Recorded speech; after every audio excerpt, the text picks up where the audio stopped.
বড়াই করছে ওই ববি হাকিম যে চাটুগিরি করছে, যে বলছে ববি মমতা ব্যানার্জির এই ছবিটা না থাকলে কেউ নাকি ভোটে জিততে পারবে না, সবাই মমতা ব্যানার্জি। তা মমতা ব্যানার্জি নিজে কেন 1956 ভোটে শুভেন্দুর কাছে হেরেছিল?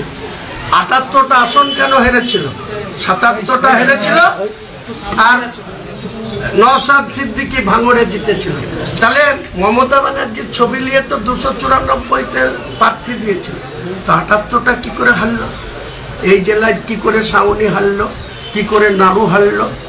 আগামী দিনে 20টা তো সৈন্য এনে দেবো। হুমায়ুন কবির আমি বলছি, মুসলমানদের সাথে ছলচাতুরি করা, চালাকি করা, লরিওয়ালাদেরকে দিয়ে, পুলিশকে দিয়ে টাকা তোলা, বালির ঘাট থেকে টাকা তোলা, পাথরের গাড়ি থেকে টাকা তোলা, বীরভূম থেকে গাড়ি পাথর আসছে, সেই পাথর মুর্শিদাবাদে ঢোকার আগে পুলিশরা 9000 টাকা করে তোমার কিসের ট্যাক্স কাটছে বিনা চালানে?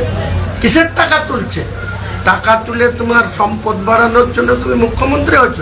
বুদ্ধবাবুর মতো হতে গেলে, জ্যোতিবাবুর মতো হতে গেলে আর 7 বার তোমাকে জন্ম নিতে হবে। আমার প্রতিজ্ঞা, আমি বেঁচে থাকলে মুখ্যমন্ত্রীকে এক্স করবো।